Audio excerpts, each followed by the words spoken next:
This video is going to be about a Singercraft guide. So, I don't know, a lot of people has questions about these, and there's little information going around on these. So, I actually got one full set of these and some old stuff that I had from a long time ago.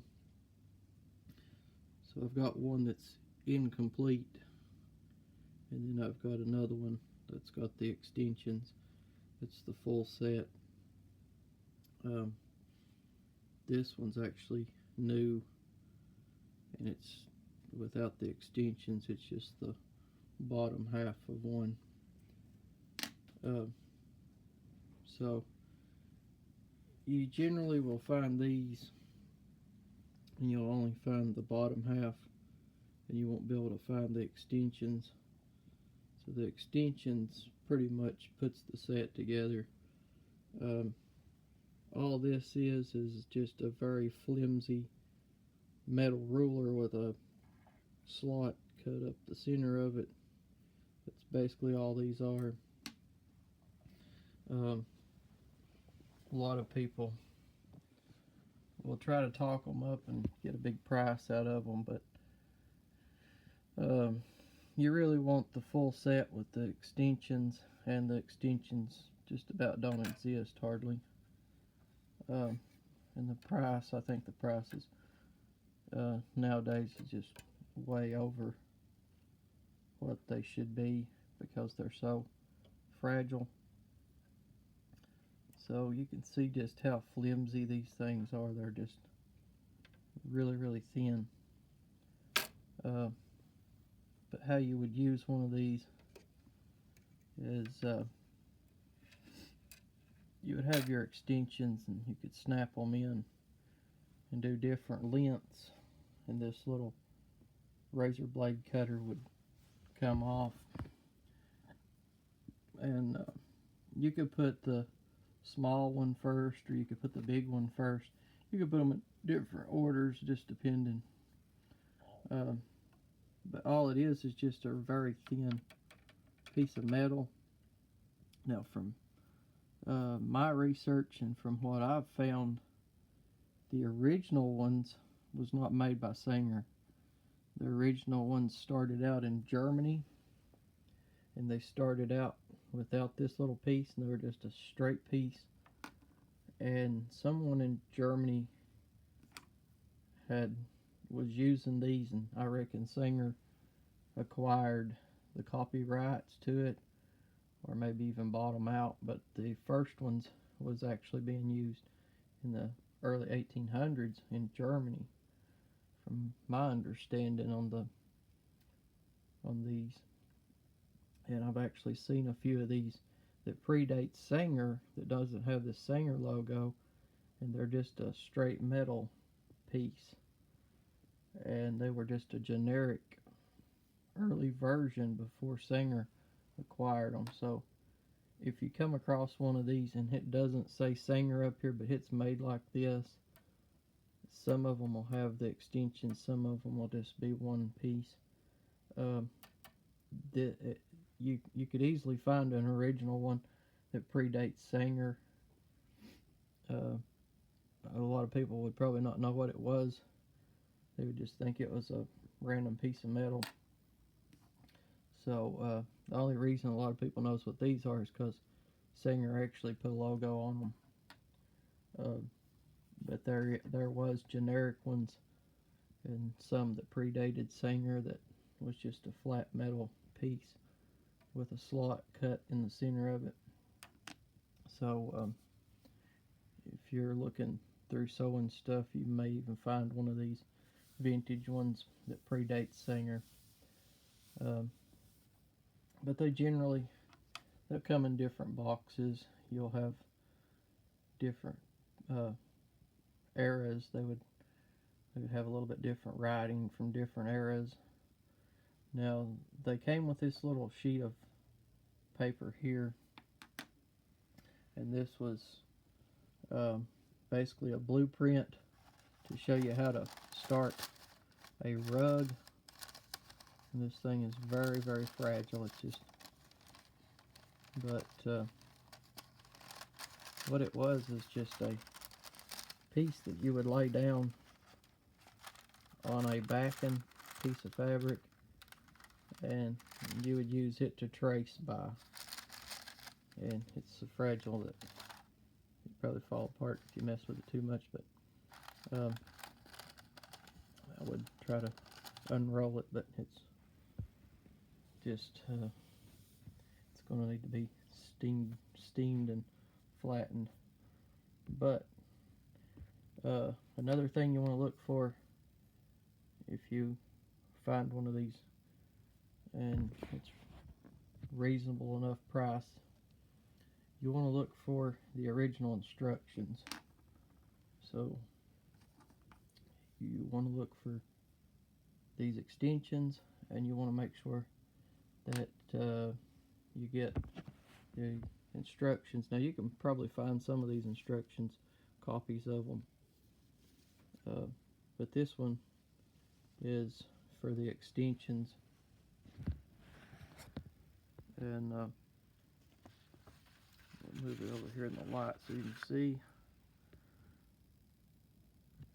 But you could do different lengths. You could do fringe. You can do loop, like loop carpet. You do a lot of different things. And all you did was wrap it around it and sew it. And then you could come back in and cut it to make a fringe, or you could leave it as a loop. And there was many different things you could do with one of these. But this is one of the original instructions. And these was originally patented back in the 30s. Nothing on the back of that. But here's the original instructions. It also came with them. Let me see. Show you how to just use the regular one piece.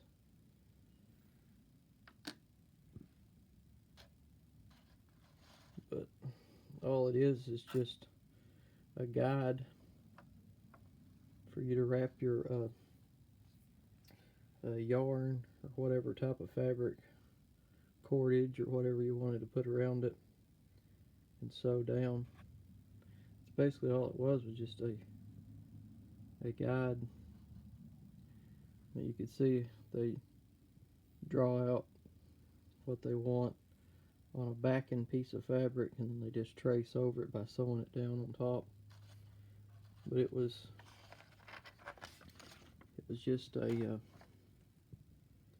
little item that Singer had created to make a little extra profits. But it was really it was a very fragile little thing that was probably didn't cost a whole lot. But they had a little. The early ones didn't have the razor blade. They later came out with a little razor blade cutter.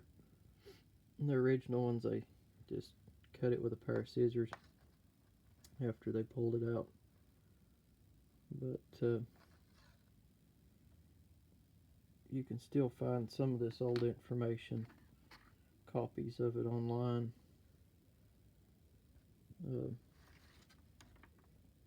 These are the two original manuals. They also made multiple books, like little pamphlets for these. And this is just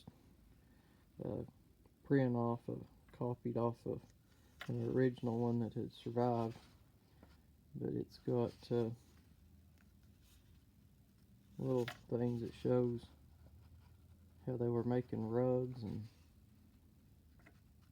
doing stuff with them.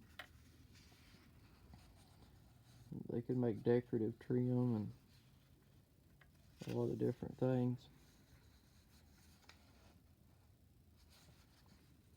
But you could easily make your own from a old ruler, and find you an old ruler, just cut you a slot up it, and one side will be about pencil length, and then the other side will be the wide side. So you could easily replicate one of these if you wanted. They were making a lot of different things with them. You can find a lot of... Now there's probably more information out there floating around, and there's probably not copies of it nowhere, but I'm sure they made more books and pamphlets. This is just one that I can find copies of, but they used it for a lot of different things.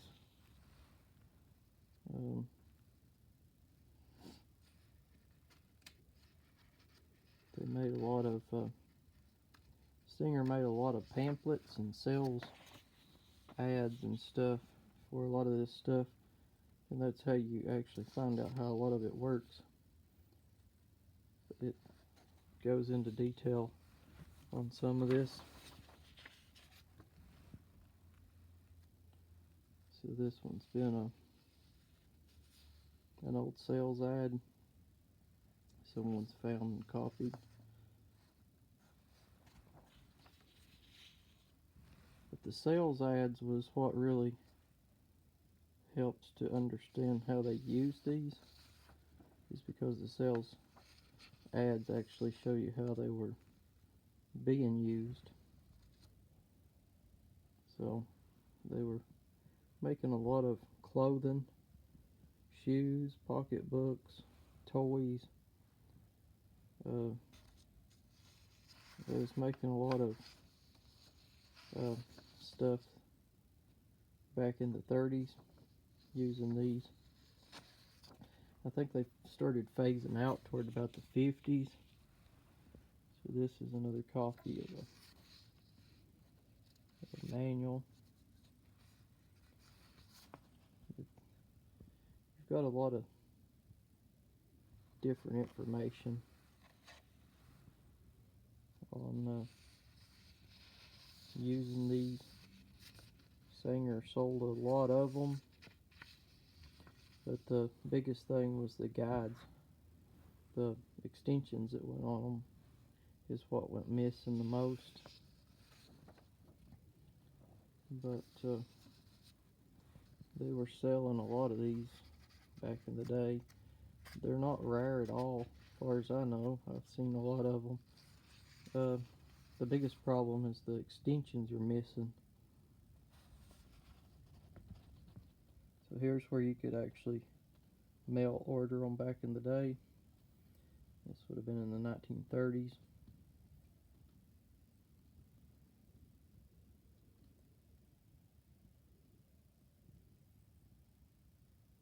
So they were talking about sending 50 cents back in the day.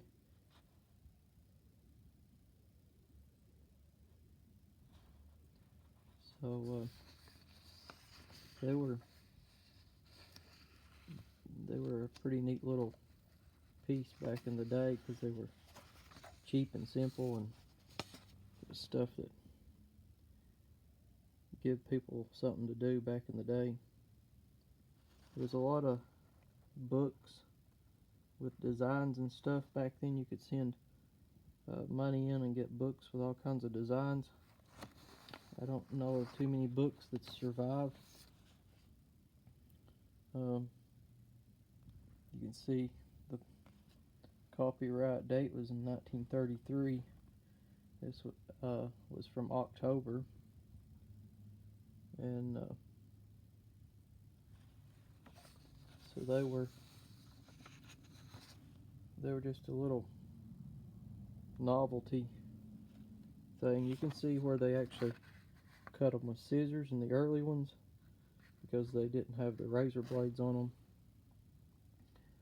But they're more of a novelty today. You can use them, but they're so fragile, and you can't get the razor blades for them and stuff. So if you was to use them, you would have to be real careful with them. They're really fragile. They do rust pretty easily, and there's a lot of them that's still around, but the price is just really out there on them, and there's not much to them. I mean, for what they are, you can see just how fragile these things are,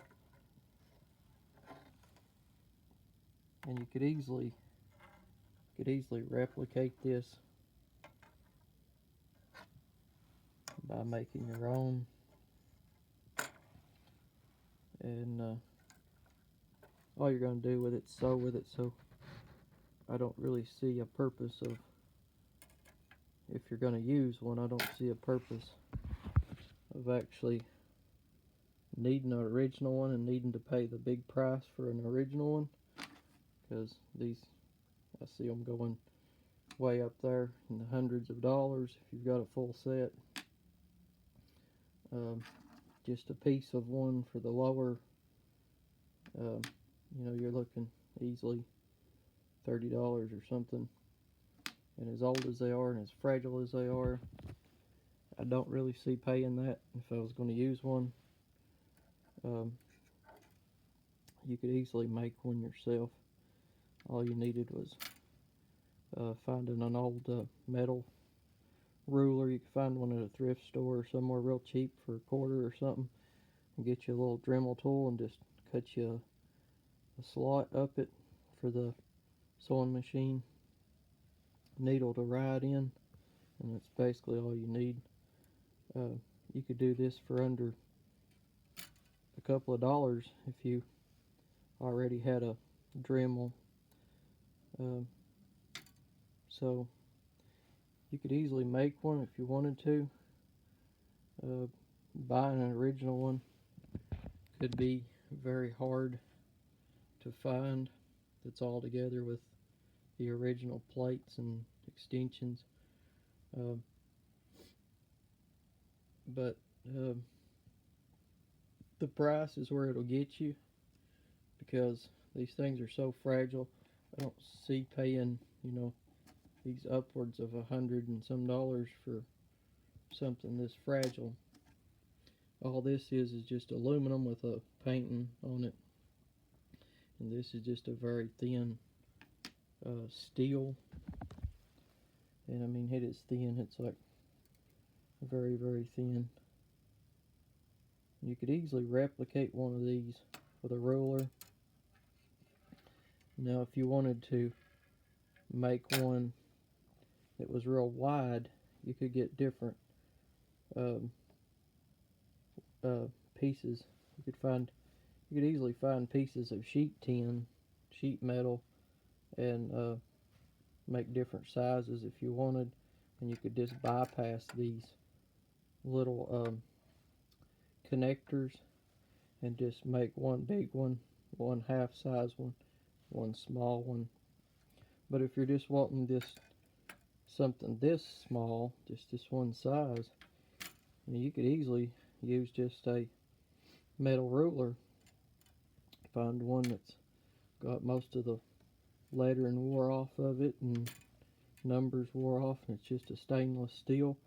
And if you could find a stainless steel ruler, it would be perfect, because it would never rust, and you could use it and then use it and use it. And all you would need is take a Dremel, and all you would need to do is cut you a slot, and this slot is just a little bit smaller than a pencil. You could cut that slot as wide as you wanted it, or as narrow as you wanted it, as long as you got the width that you're wanting, how wide But it'd be easy to replicate, um, and you really wouldn't need this up here because you could actually use a pair of scissors and go back in and cut it if you wanted the carpet. But if you wanted to leave it loop, you wouldn't need this at all. So it'd be very easy to replicate one of these, and you could probably do it for less than $1 or so if you find a cheap stainless ruler. But if you actually have one of these or acquired one of these and some stuff, you don't have a whole lot in it, then it'd be pretty cool having one. But for what they are, they're not a whole lot there, and they're pretty fragile. But if you actually have one of these and inherited one, or you've picked one up in some stuff, then they're pretty cool to own. I've never got around to using this one, but eventually I'm going to try it and see how it works. But they are very fragile. The boxes are really old and fragile. The paper manuals is really old and fragile, so when you're buying one of these, you really got to be really careful because a lot of this stuff is just so old that it's falling apart. So putting a big price on something this old and this fragile, I would highly suggest kind of rethinking that, because you don't want to buy something and pay this big of a price and then it just kind of fall apart on you. But if you happen to find one cheap, or you have one, or you've got one in some stuff, they're pretty neat to use. Eventually I'm going to try to use this one and see how it works. But they are pretty cool to own. But you got to be real careful when it comes to purchasing these, because you've got manuals that comes with these that helps you determine how to use them. You've got extensions that goes with them. You've got, some of them's got the razor blade cutter, and a lot of this stuff is very fragile, and a lot of it's hard to find. So when messing with this stuff, you know, it's kind of a iffy situation if you're messing with old stuff like this. A lot of times I just have it for collector purpose. I don't really use a lot of this stuff. Now sometimes I'll take a lot of this original stuff and I'll replicate it and make my own copy and just keep these back for references. And that's probably what I'm going to do with this one. I'm probably going to experiment and make different versions of it out of some, if I can find some thin stainless steel. I'll probably start out with a ruler and cut it. Find an old used ruler for 50 cents to $1 and cut it out and start with that. And that way if I tear up anything, it's not affecting nothing. I can always throw it away. But these are really fragile. This metal, if you handle it a lot, it will rust, so you got to be real careful. A lot of times it will acquire rust if you've got sweaty hands and you're doing a lot of work with it. It will rust up, so you have to keep these polished, cleaned, and oiled, and you have to keep them in a real good dry place and be real careful what they come in contact with, because it's got acids, certain papers and stuff.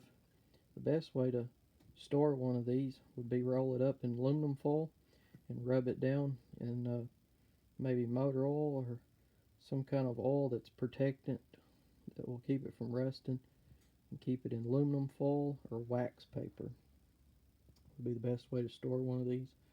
So if you have something like this and you want to store it and you don't want it to rust, is keeping it dry and keeping it oiled and keeping it in something like wax paper or aluminum foil where it won't come in contact with papers or any kind of fabric or paper, because it's got acids in it and it will rust one of these up really quick.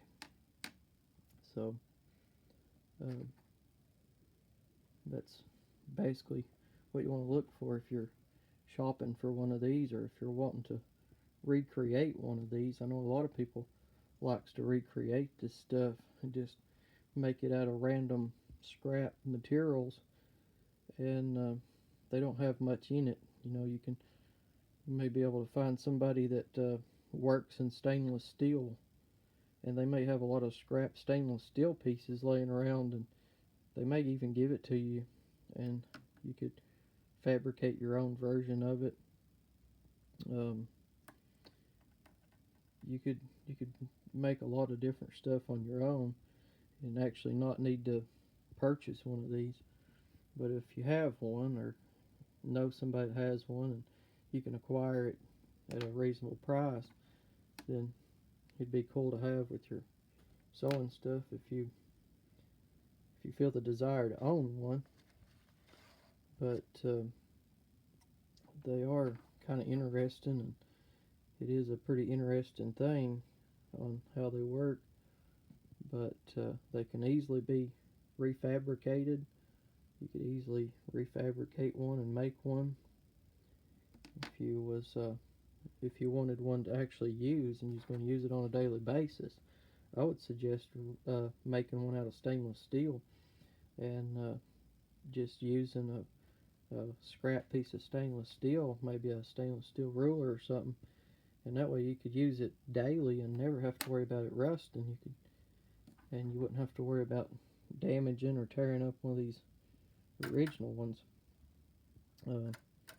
Another thing is, a lot of people will sew with these, and they'll get the needle off and they'll hit the sides, and they'll have a lot of tick marks from the needles in the metal. So that's another thing to look for in these. But they are super fragile. They're very, very thin. I mean, they're just paper thin. So if you're thinking about messing with one, you have to think about all those odds. But they are pretty interesting. If you like messing with old yarn, or messing with any kind of rick-rack or any kind of cordage or anything like that, you can use it for decoration purposes. You can use it to make rugs, carpets. You can make pilings, and you can do all this interesting stuff with one. But you don't necessarily have to have an original one. You could easily refabricate one for an everyday use. But the biggest thing is being able to find the information on it, because a lot of us don't know how they used them.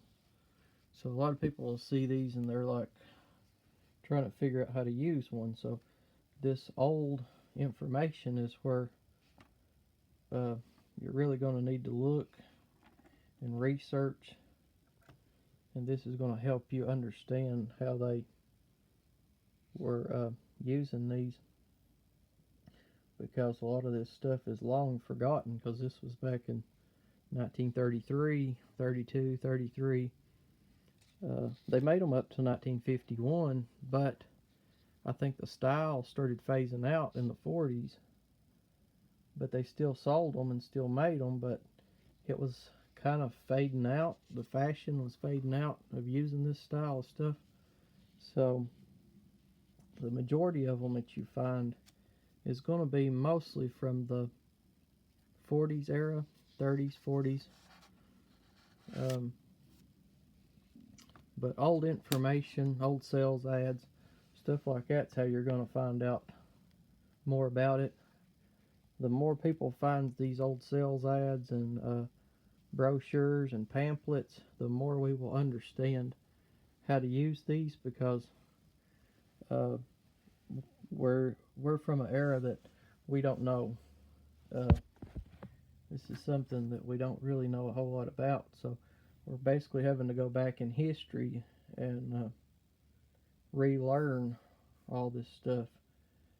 So when it comes to figuring out how to use some of this old stuff, we got to go back to the 1930s and go back to their mindset and see what they were thinking and what they were, uh, which direction they were going with it, what they were making with it, what their purposes was. So anybody today can assume one can do this or do that, but what we really need is we need more people to save old literature and information on stuff like this, because this is what helps us understand a lot of antique stuff is the sales brochures, the old pamphlets, the techniques that they were using, how they were thinking. Uh, we're basically having to go back and try to recreate uh, what they were thinking at the time. So the more of this stuff we find, the more we'll understand how they were using them, because if you find one of these just by themselves in a sewing box with nothing with it, you're not going to really know the full capabilities of what this thing can do. So the more information you can find, the more people that can help get more information out and find more of this stuff in old stuff and make copies of it. Every copy is helping out the community in antiques, because a lot of this stuff is getting lost in time. A lot of people's going through old stuff. They're not taking the time to save this stuff. This stuff is just going in dumpsters, landfills, and we're forever losing important information on a lot of antiques. And then you get these young generations come in, and then they just try to rewrite history and create their own version of how something like this would be used. So we really need to save any little bit of information.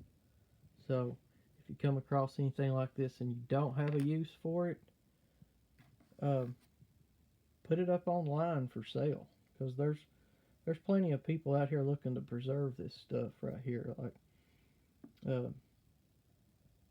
one pamphlet, there may be maybe one pamphlet in existence, and somebody may find it, and that one pamphlet could open up a whole world of history to someone who owns a piece of some antique something. So not only with a piece of sewing something, a sewing item or something, a piece of machinery or any kind of antique stuff, any manuals, any pieces of literature can go a long ways in the antique world, because the younger generations is coming in and picking up the older generation's collections. So the older generation's dying off. All the information is dying off with them, and a lot of the information was in their brain. So when they die, we don't get to know what they took with them.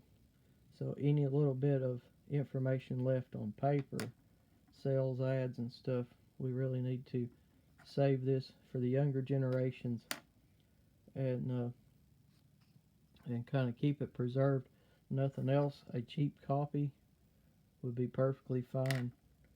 You don't really necessarily need the original one, but somebody needs to make copies and keep this stuff distributed amongst the antique communities. That way people that does have this stuff can learn how to use it. And that's the important thing in the antique world. You know, a lot of people's holding information on a lot of antique stuff, and a lot of stuff gets thrown away. A lot of manuals, a lot of service books, just simple instructions, little pamphlets like that. So if you have access to any of that stuff and you're not using it, don't throw it away. Try to save it, put it up online. Somebody will find a use for it. Somebody will want it. Somebody will need it, even though it's no use to you.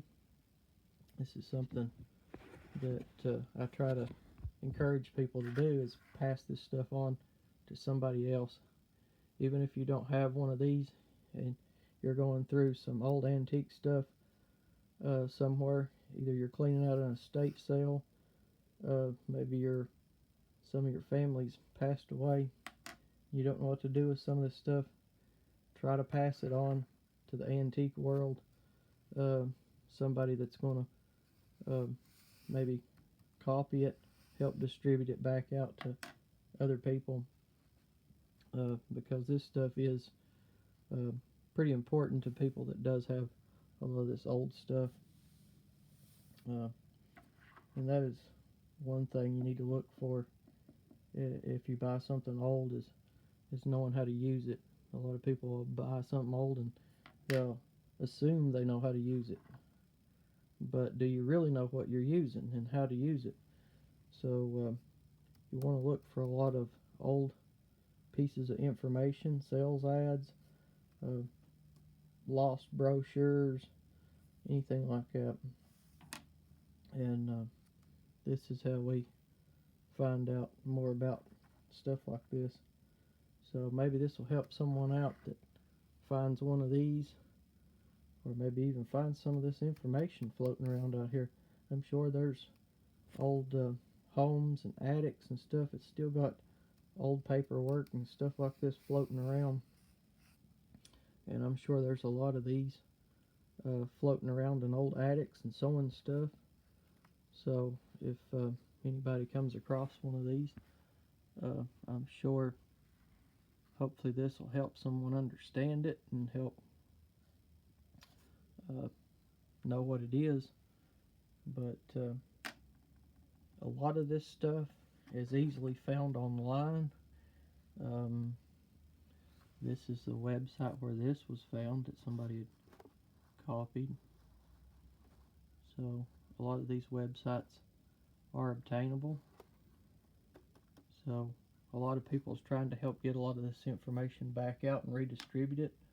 So there is websites that does post a lot of this stuff back up online for people to read for free and look at and make copies of. So maybe this will help somebody out understanding one of these and knowing what it is. And that is the basics on a Singercraft guide for anybody that's got one or looking to purchase one, or maybe has discovered one in something and don't know what it is, and maybe they're missing all this information. But it started out as a rug maker, and they found more and more uses for it over the years. And by 1933, they were making more than just rugs with them. So the more of these pamphlets and pieces of information you find, the more you'll understand them. And hopefully this will help somebody.